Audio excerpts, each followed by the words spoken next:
Good evening, good afternoon, good morning to everybody. Not sure where people are whilst we have this webinar. And welcome to our third webinar in conjunction between 1880 Club in Singapore and Inner Leadership. Inner Leadership is focused on bringing some of the most foremost thought leaders on leadership and meditation, and how one needs to look inside oneself to perform at one's best. Today, we have the great pleasure of having LAM Nguyen, formerly of Capital Group, and the moderator of the session is NGUYEN-PHUONG, and they will introduce themselves. Just as a matter of housekeeping, anybody who has any questions, please go to the bottom of the tab of the Zoom. There's a Q&A section and type in your questions there. I'll now hand over to Leanne to start the session. Hi, everyone. It's a real pleasure to have everyone on this call tonight. Given the distressing and uncertain times that we face ourselves in. And it's our great pleasure to welcome LAM, who's here with us today. So we are in a time of great transformation. COVID-19, which LAM, which you referred to as a global reset for our civilization, has impacted the world at unprecedented speed and scale. So I would like to take this opportunity to frame this discussion in that context. I think mindfulness is particularly relevant at this time and could be helpful for many, either people who are just starting and exploring meditation or people who've been doing this for a long time. And it's obviously something that you discovered a long time ago. Despite the fact that you were very senior in a very competitive and rigorous investing world, moving billions of dollars across different continents at Capital Group, you were a rare person who somehow discovered meditation and all the positive benefits many, many years ago. So I'd love to just have you tell everyone, talk us through your journey from the very beginning, how and why you came to meditation practice and how it's impacted you. Thank you, Leanne. Hello, everybody. Yes, indeed, our world is in deep crisis. People are unhappy or angry, and some react by turning to mindfulness or meditation. Some participate in riots. Others vote for opportunists who take advantage of their unhappiness. But our spiritual life bears much more importance on our health and well-being than we might realize. And to illustrate this point, I would like to share with you my personal journey and how that has helped me. I grew up in Vietnam, and I like to say that I have finished secondary school, primary school, secondary school, university, and business school on four different continents. So primary school in Vietnam, secondary school in Brazil. I went to university in France, and business school in the US. Leanne and I went to the same university, the same business school. But let's fast forward to a period of my life about 16, 17 years ago. I was living in circumstances that most people would consider desirable, with all the exterior signs of success. A healthy and happy family, although I did not get to see them much. And I was at the head of a large and growing business, a successful career. We were managing $6 billion. I was traveling the world because we did private equity investing in emerging markets. So from Asia to Africa, to Eastern Europe, to Latin America, everywhere. But yet I felt that something was missing. And 30 years of working in the soul-destroying world of banking and finance. And I really mean those words. It's really soul destroying. And as a result, a lot of their children, none of my children and none of the children of my colleagues want to work in banking or finance. And that has taken its toll, especially for me as I started as a refugee from Asia, who had to compete and fight in a world that is dominated by white males. So the armor that I had to carry was very heavy. So I was stressed, often angry. I was full of hubris and greed. Not so much greed because I wanted more material things, as I had more than enough, but because I knew that because they represented success and victory in a very competitive world. But I knew that I could not take any of this money or power or glory with me when I go, even loved ones. So I felt empty inside. And I was looking for meaning, and I started meditation. Meditation, I had begun 25 years before that, but I stopped with the well-known excuse that I did not have time. But I took it up again, and I have meditated according to different methods or traditions, non-denominational, Vipassana, Zen, Christian, all kinds. And I read a lot of spiritual books or spirituality related books. In fact, for the last 15 years, I only read spiritual books, Buddhist, Christian, Hindu, Taoist, Sufi, Jewish. And slowly but surely, my hunger and curiosity has changed my consciousness and has given my consciousness more richness. Wonderful.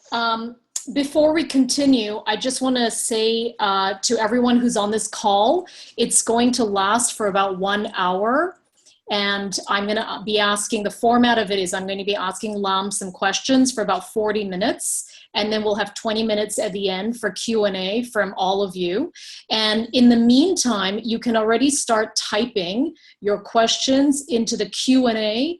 There's a little box, a little tab at the bottom of the screen, and you can already start typing your questions in as they come up so you don't forget them, and they'll all be stored there.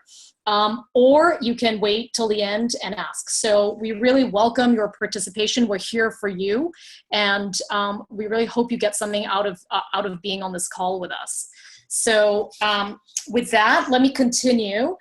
So Lam, you talked about it being soul destroying and that you were looking for meaning.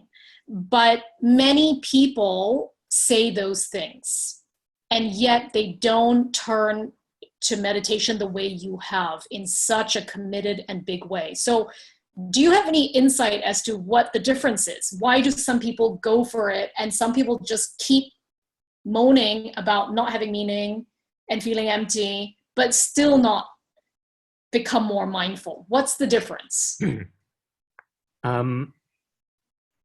Meditation is not religion. In fact, for reasons we could get into or we don't have to, I no longer go to church, although I love praying in an empty church. Meditation is to get back into our inner self. And it knows no religion.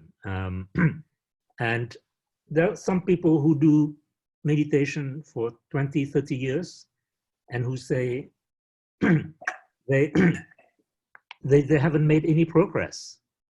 And why? And the reason, as some teachers think or say, is who has been meditating? sometimes it's the ego that sits there meditating. So the ego can sit there meditating for 30, 40 years and still you don't make any progress, because the purpose of meditation is to go beyond that. So what have I learned by getting insight myself, and thanks to all these teachings from the books? In Hinduism, they all have a guru. I don't have a physical guru, so the gurus are these books from teachers past or recent who teach me. So, so I've learned a few lessons. Vidi, can we have the slide, lesson number 1? Please.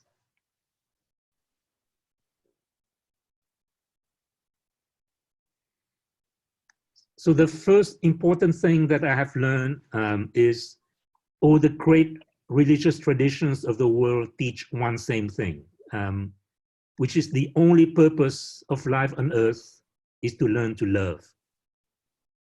And this even applies to atheists, as an atheist is simply someone whose love is not personal, who does not focus on the personal aspects of God. Real love, unconditional love, as in the love your enemy of Jesus, love those who persecute you and your loved ones. That is extremely hard to do, and that's why we need a whole lifetime to learn it, and most often we fail. Yet, that is the common teaching of all the traditions, and they differ only on the methods to get there. And I can say that no one path is better than the others, and each has unique aspects that others may not have or not in as much depth. And by relating to one another experiences, we can deepen our consciousness and see that we're all the same. We all have the inner unity. Vidi, the lesson number 2, please. The second important thing that I've learned is the teachings of Hinduism, the Upanishads or the Bhagavad Gita, of Lao Tzu, of the Buddha, of Jesus, is the teaching about being and warning, a warning against having. To be is to be free from having. You can have, but you have to be free from it. And the old societies say that the meaning of life is in the being, and the modern world says that the meaning of life is in the having, including spiritual having. And that's why some people meditate for 30 years and make no progress. So the modern world is fundamentally anti-spiritual. And all the problems today is because the evil is because of the suffocation of being by having. There is no better wake-up call than that, than COVID, because it hits all of us. Absolutely. Lam, I have to jump in and tell you, so Lam has 3 big lessons he wants to share with us, and he's already mentioned 2. I have to tell you, when I read your lesson number 1, the only purpose of life on earth is to learn to love, it literally gave me goosebumps. And I thought about it for weeks, actually, after I read your email for the first time. And it made me think that, oh, okay, love is actually really hard. You know, I'm not alone. This is universal. It takes a whole lifetime to figure out how to do it properly. So that was actually very comforting to read that and to hear that. The second one, about being as opposed to having, I have a question about how do you think we lost ourselves? How or when did we lose this and transition so crazily into this mindless consumption that we find ourselves in right now? How did that happen? Some philosophers believe that started a few hundred years ago with the Renaissance in Europe and materialism. When materialism becomes the only criterion in life, so we measure everything by the matter, and we have forgotten about the spirit, that it's the spirit that moves the universe. but that cannot be felt, that cannot be measured. That has been forgotten. And the organized religions, Christianity first and foremost, also deviated from that. They have even forbidden contemplation and meditation. And with the so-called progress in science and in things, people become richer, and more we forget about the being. So the consumption, excessive consumption of today, and the not caring about society is a result of that. And it's now reached a stage where the solution has to be at a different level. Okay. It cannot be solved with our existing consciousness. Right, and you've mentioned the universe is crying. The amount of social inequality, climate change, and lack of truth, things that you've brought up. It's, yes. Well, climate change, some people use the word ecological disaster rather than climate change. We see that in the fires in Australia. We see that in the floods in Indonesia, the melting of the glaciers. And that is all the result of us exploiting the world without consequences, thinking about the consequences. We do not relate, we only see nature as an instrument for our consumption. Even at the root of COVID is exploitation of nature. It's wrong to eat wildlife, to eat bats, but people have been eating wildlife and bats for thousands of years. It's the exploitation of their habitat which has caused them to change, and that is also a result of that. The increasing inequality and the decrease in social mobility has now reached absurd, grotesque proportions. And that will continue unless we change, because the poor are getting poorer. And with COVID, the poor in the very poor countries, God forbid, how are they going to survive? They cannot do social distancing, and they do not have the healthcare facilities to take care of them. Where is this going to lead? A more subtle violation of human dignity, but which is as lethal as injustice, is in the inability to live truthfully. So lying has become the new normal, and we the way we interact with each other, not only and lying and dishonesty has become acceptable.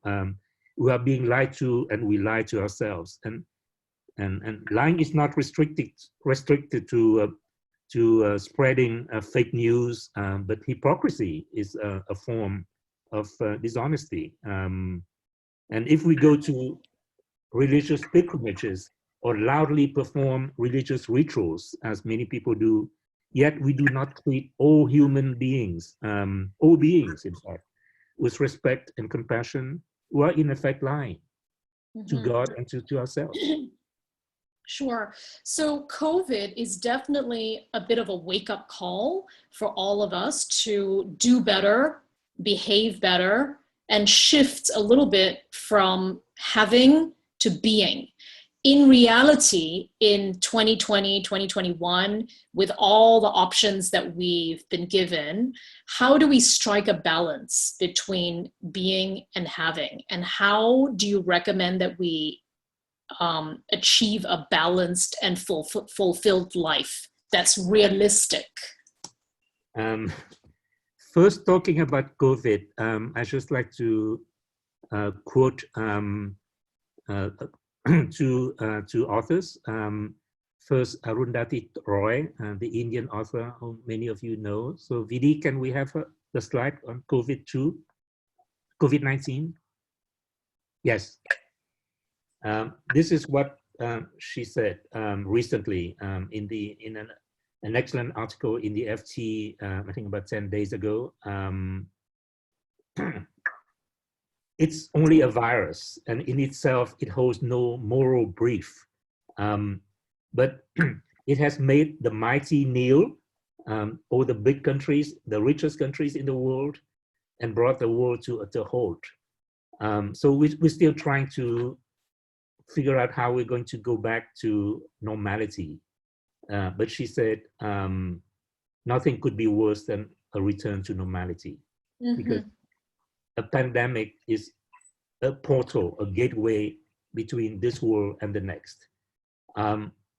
Then I'd like to quote another author, less well known, is a UK-based economist and author, NGUYEN-PHUONG, who said our problems exist at the species level, and it's not because we cannot just solve them by trying to find local solution, because there is no local solution to the climate change, to the increasing inequality, and to authoritarians blaming it on everybody else.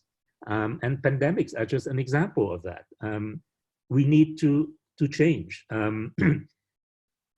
The COVID-19, I think, has brought out the best and the worst of humanity.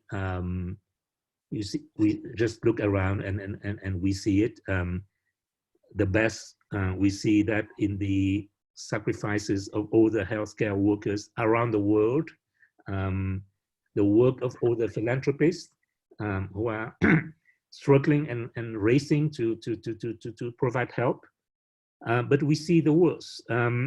Here, Umair is joking by saying that the toilet paper panic of 2020 reveals a profound and terrible kind of human ugliness. And we may joke, may laugh at it, but it's true. It's true. Why, instead of worrying about how we're going to help the source of the pandemic, or the poor people in the world, we worry about toilet paper. There are also signs that the right-wing white supremacist movements are now exploiting COVID to destabilize society and gain power. And we don't need to look very far to see at several leading governments in the world, instead of battling a common fight, just put out rubbish statements and blame it on other people. That is human ugliness, and that why consciousness needs to change. And this is the opportunity. How are we going to translate that in today's life? Today's life can continue.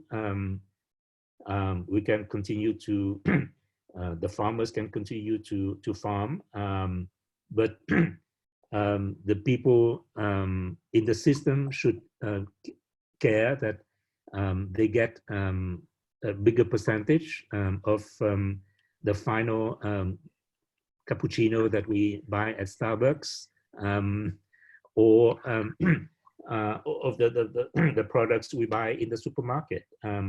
We can continue to invest money for our clients. We can continue to go on, but with a different consciousness. It's the same act as before, but rather than making money for ourselves, we need to think about the needs of society, and whether a balanced society, whether by our action we increase we restore social justice, and we recenter life, or we keep pushing the debasing of society. That is the challenge. Absolutely. Let's go to your third lesson, which is shifting from the external to the internal. And would you like to tell us about this? And then I have a couple of questions also. Yeah. This is the hardest. It's like the love. It's only through meditation I've learned that it's only by changing inside and that we can change what is outside. Each of us has in us, within us, the good and the bad. You name the biggest criminal or the person you despise most in the world, and just realize that he or she also has a holy, a divine portion inside him or her. And you should also realize that his ugliness is also inside you. All these characters are inside us. So it's only by changing what's inside that we can change what's outside. Otherwise, when we do philanthropy, we also give out our own internal rubbish. We think that we do good, but we give out our internal rubbish. So only transformed people can transform other people. And once we have transformed ourselves, the world will change automatically. But all of this is it's like love. It's easier said than done. So that's why we make 2 steps forward and sometimes 1.5 steps back, sometimes 2 steps back. But we have to keep trying. And we have a whole life to do that. Lam, you always come up with these brilliant sentences, like if we don't transform ourselves internally and we do philanthropy, we give out our own internal rubbish. I mean, that is... because I see that in myself. It's absolutely true. We see that more clearly when we do you meditate, Leanne, so you know. We see that. Yes, yeah. It's a lifelong journey. We see the ugliness in ourselves. Yes, and with this internal, external thing, can I also just ask about the world we grow up in? Our upbringing teaches us to achieve external milestones from a young age, going to a good school, having a good job, building your resume, getting career progression, getting married, having a house. These are big milestones that everybody aspires to have. And everyone spends every day thinking about. So these are all external things. Can you talk a little bit about the balance between internal and external? So for yourself, it was when you had it all externally that you started focusing internally. But for others, as we are all still trying to achieve these external milestones one by one, how would you recommend us balancing the amount of time and energy we focus on internal versus still, being motivated enough to achieve these external things? Good question. Achieving these external things is important. If you have the talent, use it. If you don't, that's too bad. But it's not a problem. So try to get into good schools, try to learn rather than have a degree, and try to achieve. But instead of achieving for your own selfish benefit to make more money for your consumption, do it because that's your talent. And then use your talent to help make this a better society, a better world. Education is changing. So we see, meditation is now being taught even in kindergarten or in primary schools, all the way up to grade 12 or beyond. And that is much better than what you and I did, which is try to achieve the external first and then meditate. Even if we meditate when we're in our 20s, that's not bad. It's good, but it's already a bit late. We both know people like Dan from the Contentment Foundation. They teach children from a very young age the pillars of well-being, which means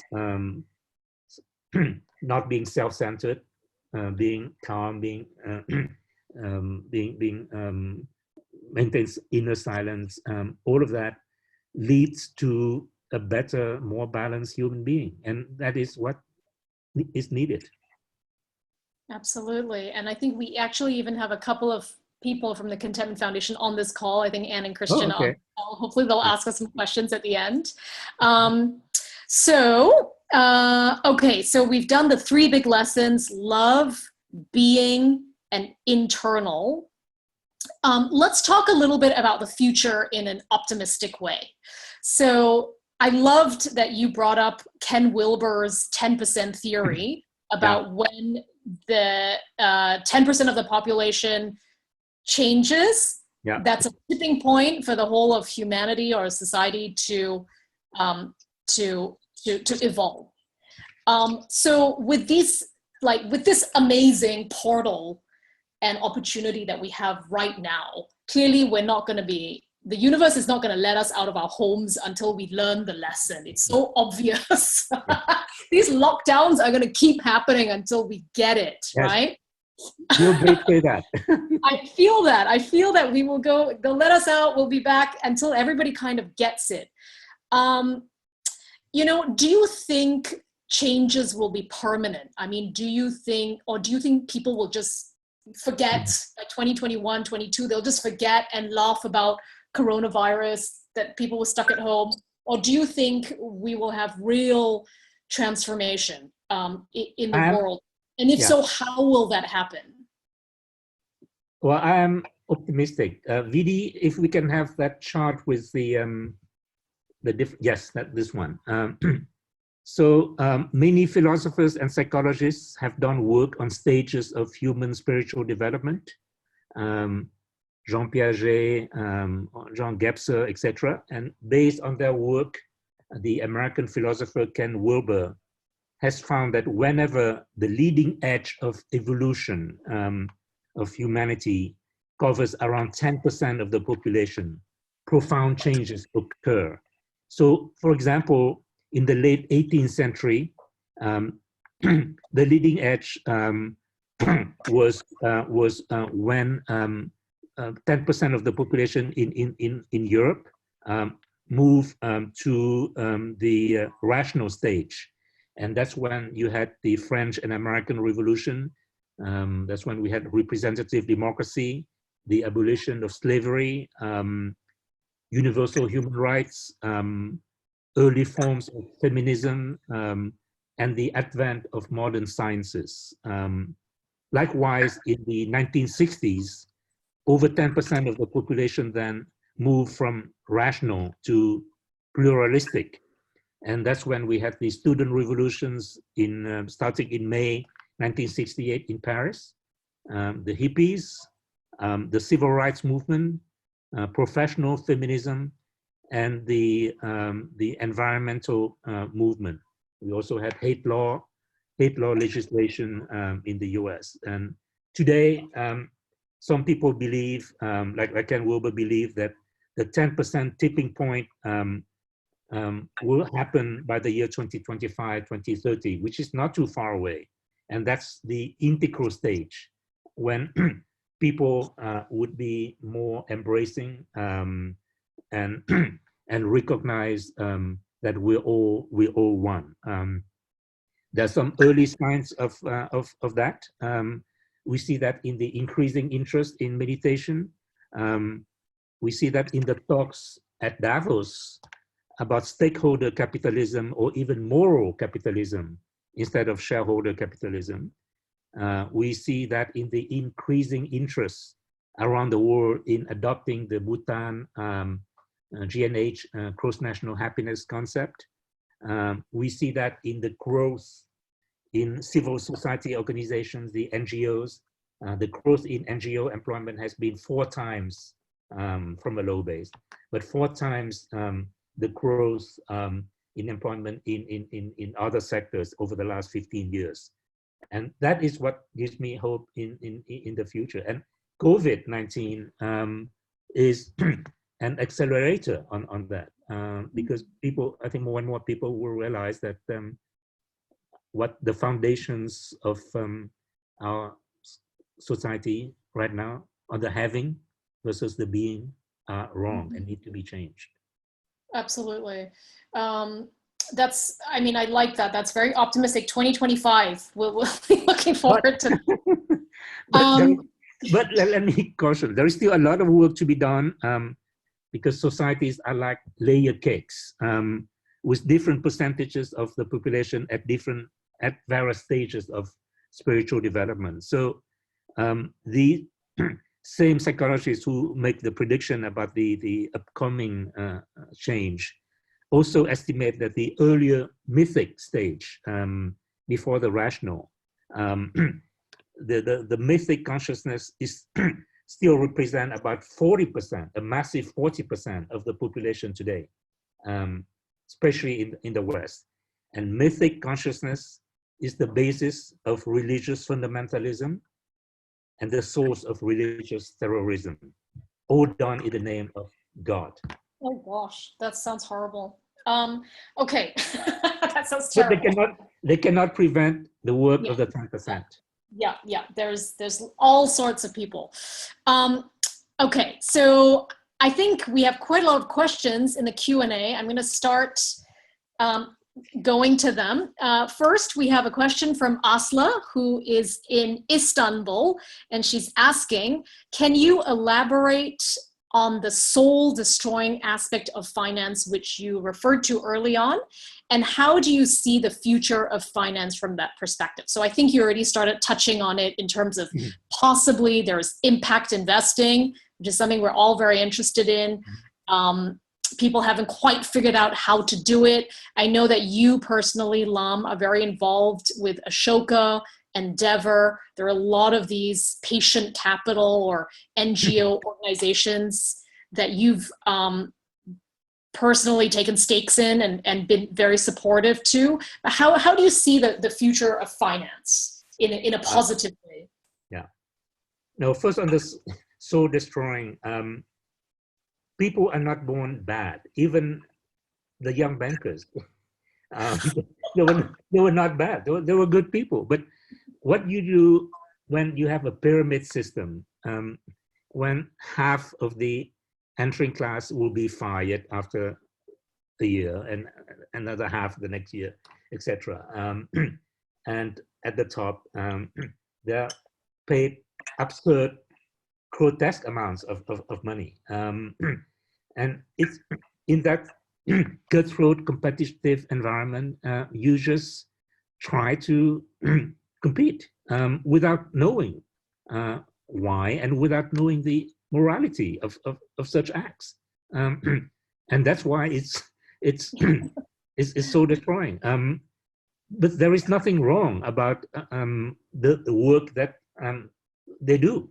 It's needed in society. It's just the spirit in which it is done, and it's the reward of the system. And we need to figure out a new word, a new system to compensate that.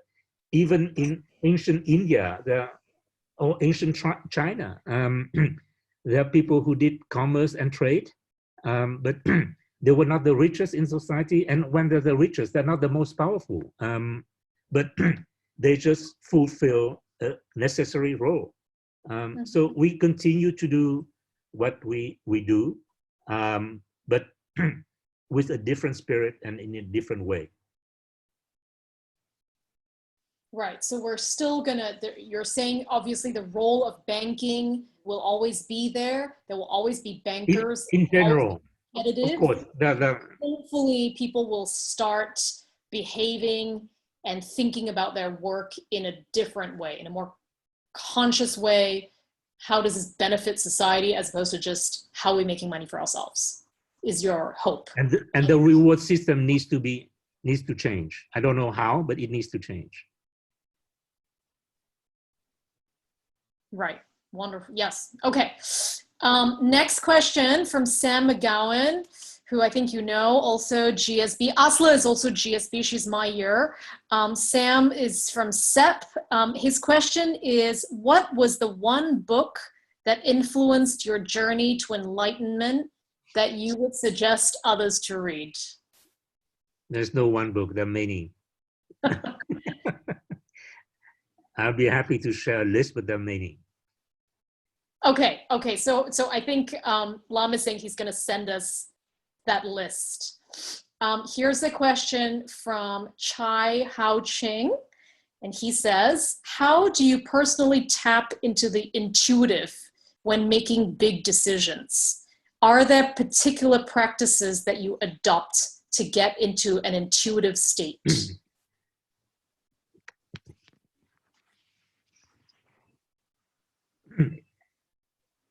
Meditation is not a way to get to the ultimate. In fact, there is no way. If you think of a way, then you're already lost. You're already on the wrong path. You just do it. And that's different, not way, but methods and traditions. I would, for people who ask, I would just advise, try several of them and see what best suits you, because they depend on the person's mentality and setup. For some people, it's Zen. For some people, it's the more discursive form of meditation. But beyond a certain stage, they're all the same, because we go back to our inner self and we quiet the mind. That is the most important thing. And we let go of the ego, and we become more detached. That is the objective. And becoming more, by the just one word on becoming more detached. That doesn't mean that you don't care anymore. You still care. You treat everything you do as the most important thing you have to do at that moment. But at the same time, you know that it has no importance in absolute.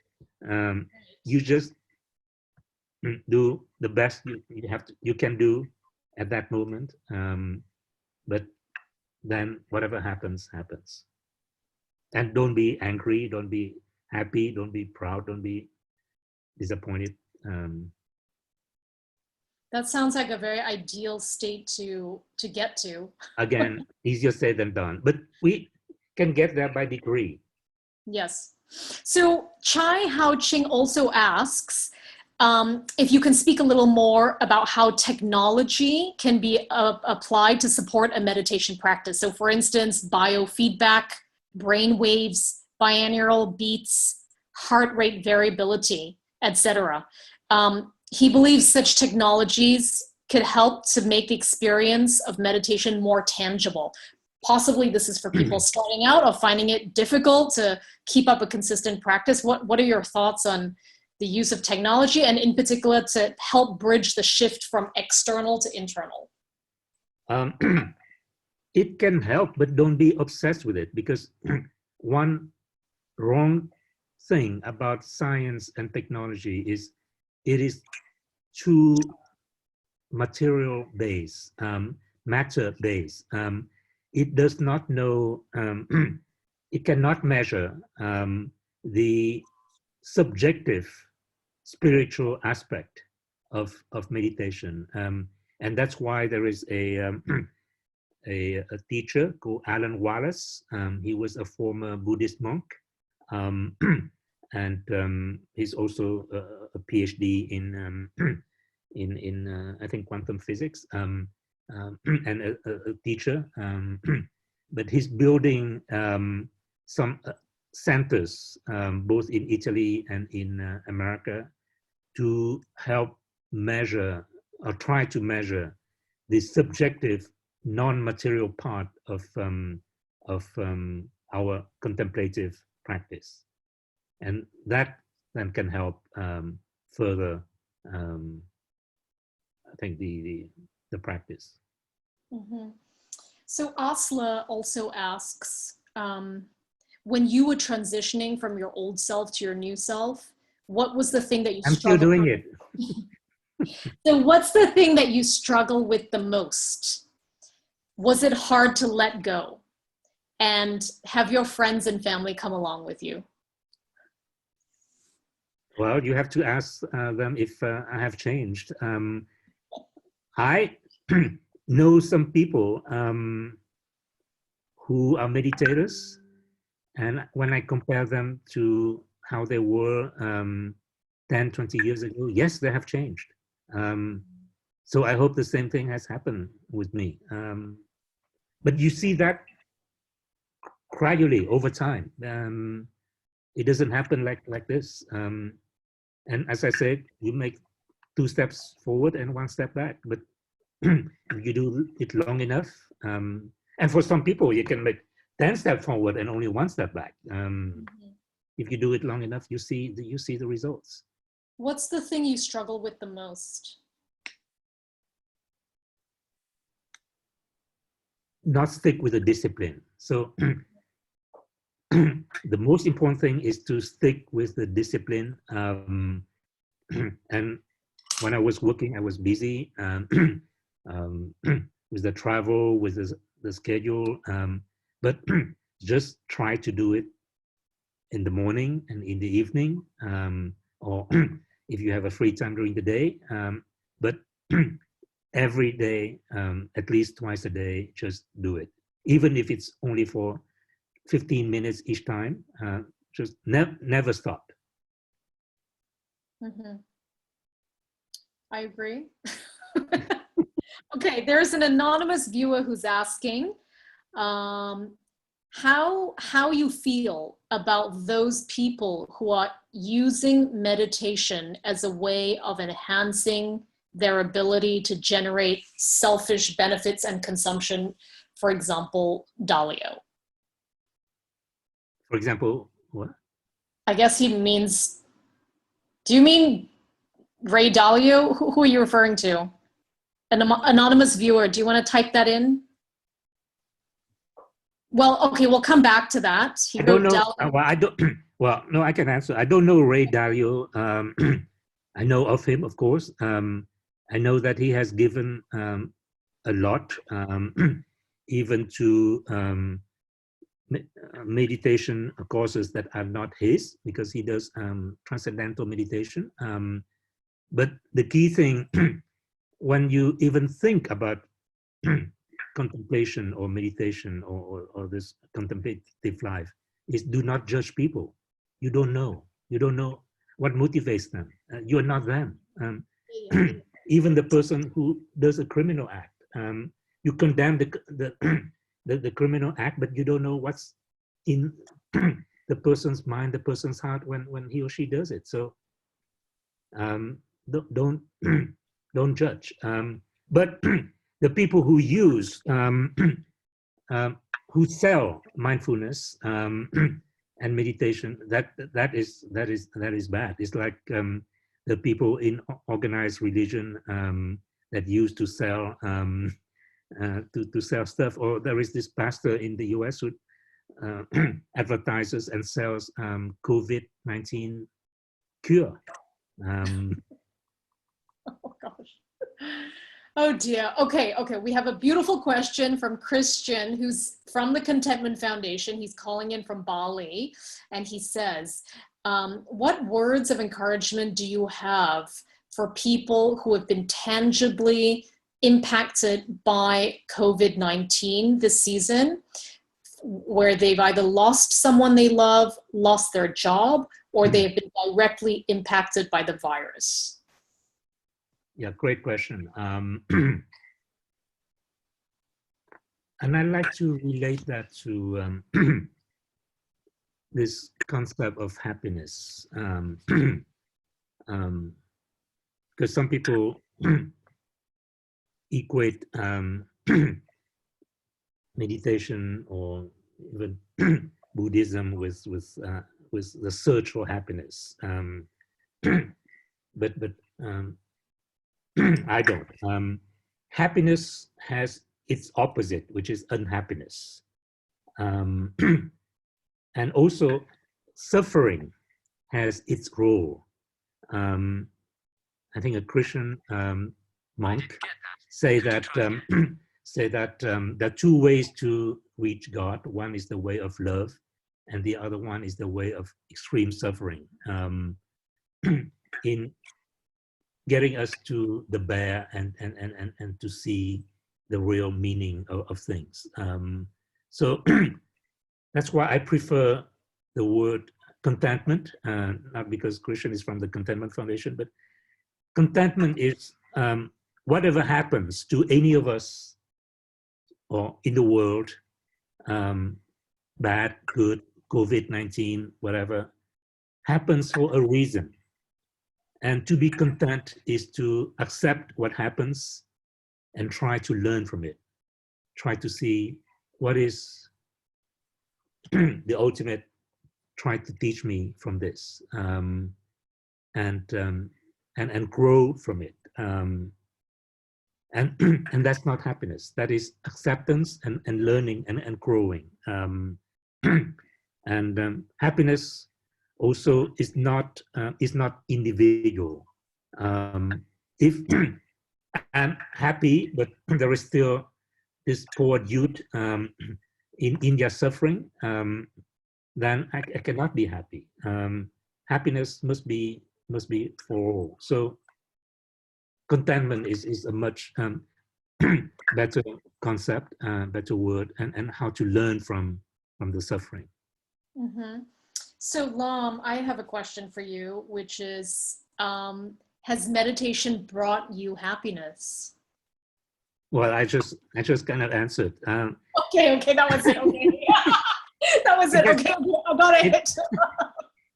Okay, yeah. It has helped me accept things and be content, because yes, I know that whatever happens happens for a reason, and it's up to me to find out what is that reason, and what can I learn from it, how can I grow from it.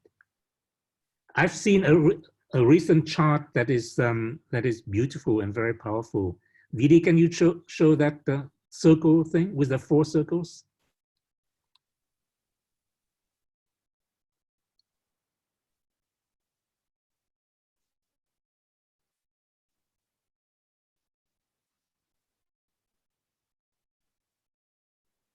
I think the last one, the number 11, yeah. So this chart has circulated on the internet, the first 3 zones for a while now, and recently somebody added the action zone.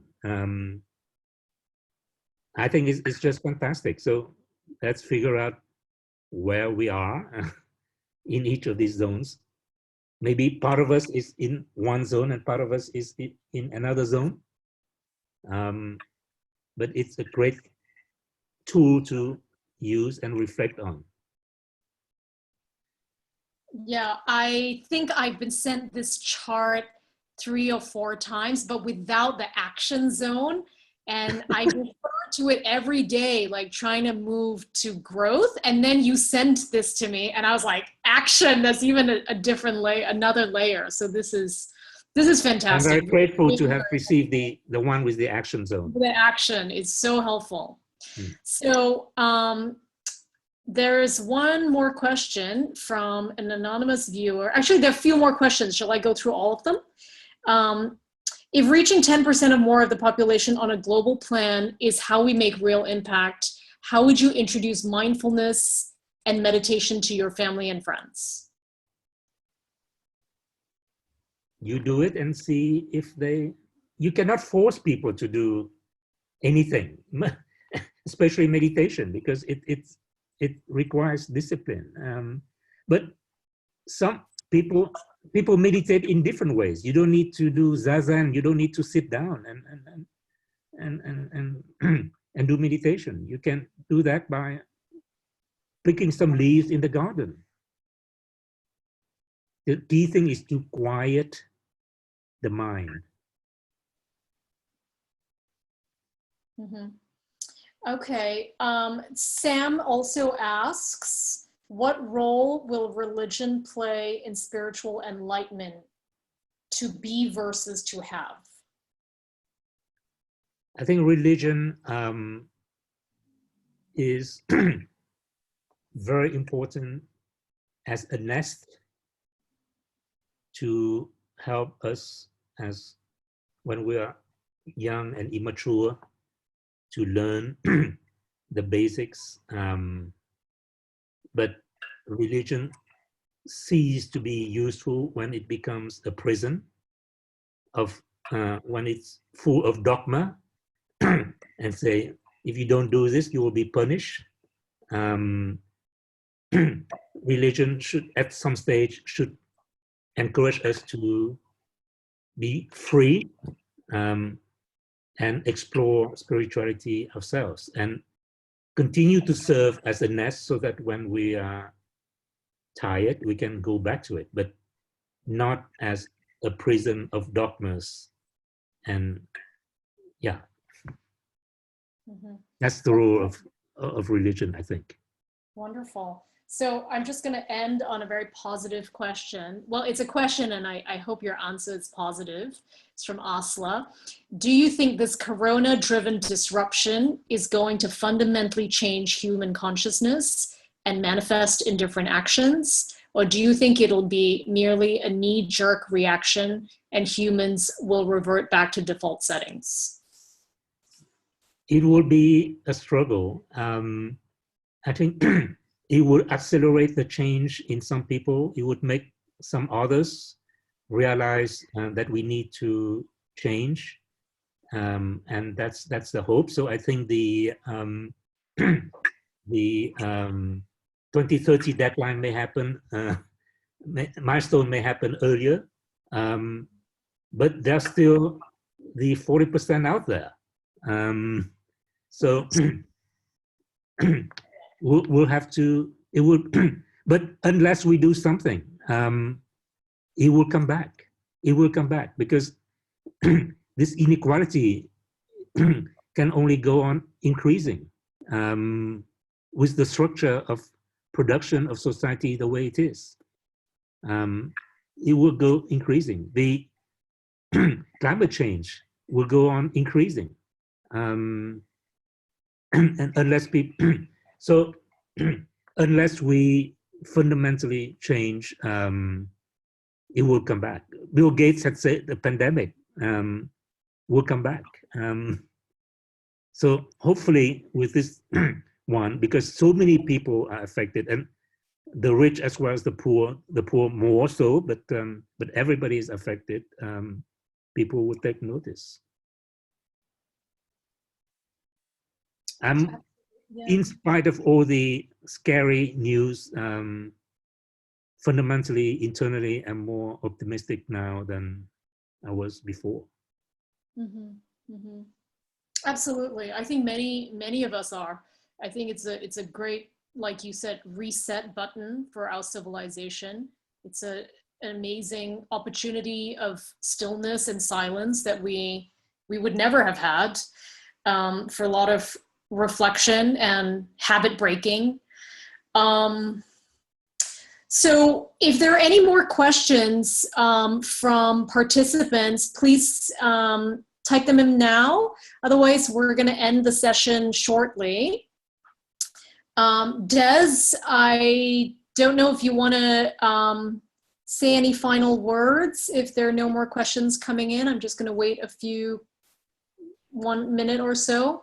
Okay. Yeah. People are saying thank you. But maybe I can hand back to Des. Yeah, so just briefly, thank you so much, Lam. Thank you so much, Leanne. This has been brilliant, very informative. There will be more questions, no doubt. And if you send them to the email that you got the invitation from, we will somehow endeavor to put them on our newsletter or somewhere so we can maybe have a written answer and question and answer session with Lam. For those who want to hear a little bit more, we will be taking a recording of this, and maybe a little bit of editing, maybe not, and putting it onto our podcast channel. So if you just search for Inner Leadership in where you listen to your podcast, there's already some interesting podcasts there from Dr. Julia Kim, etc. But what I really do is I want to thank LAM and Leanne so much, and also to thank 1880 for partnering with us on this to try and bring in this time a forum where people can go and listen to unbelievable resources and speakers like Lam and Leanne. So thank you. And I think, I'm not sure how to finish a webinar, but all I can say is thank you so much. Thank you. Thank you. Thank you so much, everyone.